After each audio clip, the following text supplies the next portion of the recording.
Hi, welcome to another Let's Talk Tuesday. I'm here with Jason Allen, Amy Thank you for Dobbs having me. with Windermere. So Jason, there's been a lot of chatter and I've been hearing a lot about interest rates and 2-1 buy downs and things like that. What are you hearing?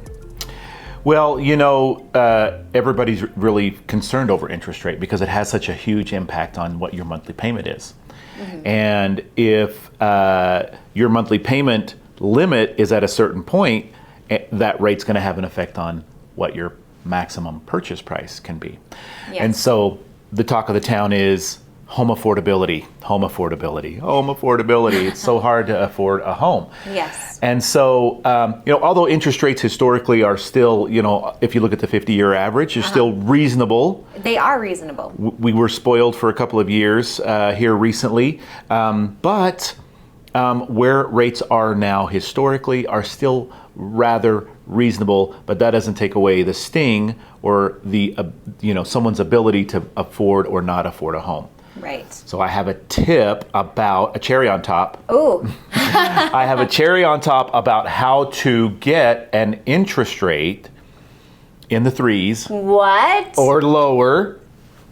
And it doesn't really increase what your fees would be. Because in a purchase transaction, if we can, just do a little bit of education here, Mortgage 101. Yes. There are a few things that you have to come up with to purchase a home. There are the closing costs. Yes. And then there is the down payment. Right. 2 separate dollar amounts. Uh-huh. And part of these 2 numbers is the earnest money deposit. It is. Right? Correct. And so although it is a credit to these 2 first numbers, it's still a dollar amount that you have to come up with up front and kind of early in the process. You do, yeah. Obviously. And then there can also be points that you pay to get an interest rate lower. Right. Okay? So if you wanted to get an interest rate in the 3s or maybe lower and not really affect what the closing costs are, right, would that be a big deal? Oh yeah, that would be a huge deal. Please do tell us. Well, if you're a listing agent, and I know you've listed a ton of homes. Yes. And you have a buyer or a seller whose loan that they have currently is a government loan, so an FHA loan or a VA loan, you can sell that home to the next buyer and allow that buyer to assume their existing mortgage, their existing rate, the terms that they have on that, and that little payment. And if your seller's rate happens to be in the 3s or lower, which could realistically be. Yeah, because we put a ton of people. Yeah, what we're looking at. Okay. We put a ton of people into mortgages in the last 2 years where the interest rate was that low. Yes. So there are some nuts and bolts that go along with that. Uh-huh. So number one, we have to take a look at what your purchase price is. So I'm just going to use some numbers that are easy math for us to do in our head. Is that okay? Yes, perfect. All right. We like so easy math. Let's say the purchase price is $600,000. Okay. Yes. Right? But the balance of your seller's mortgage is $400,000. Right. Okay. So the purchase price is 6. The loan amount or the balance of their existing loan is 4. The difference between the two, $200,000. Yeah.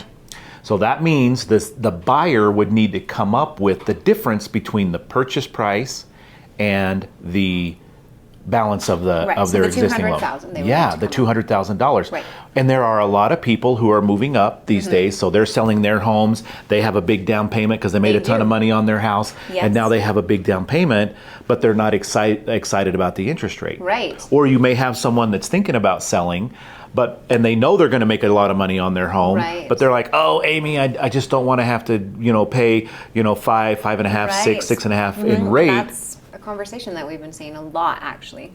And so we do have a lot of buyers that are out there, or potential buyers out there, that could have a big down payment. Yes. They could assume someone's government loan and have that really super low interest rate. And what a great tool. Thank you for sharing that, Jason, as the listing agent to be able to offer that to the potential buyer. I know right now we're seeing homes sitting a little bit longer than usual, and sellers are, offering different kinds of concessions right now. And that would be a great way to be able to assist the new buyer to come in and take on that house. That's awesome. Thank you for sharing that. I have more. Okay, tell me more. But wait, there's more.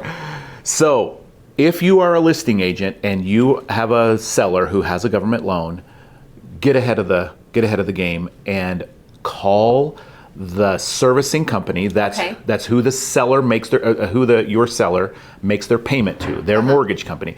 Call their mortgage company and ask them ahead of time to send you the packet that is required for the prospective buyer to complete. Got it. Because that can sometimes take some time. A couple of weeks for that to show up.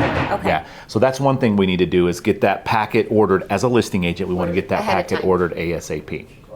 Right. Yeah. Oh, and here's, what? I do have a cherry on top. Oh, this one has a couple cherries. Yeah. So what if in your situation, in our example, yes, purchase price is $600,000, the balance of the seller's loan is $400,000, but your buyer only has $100,000 down. Okay, so what do we do?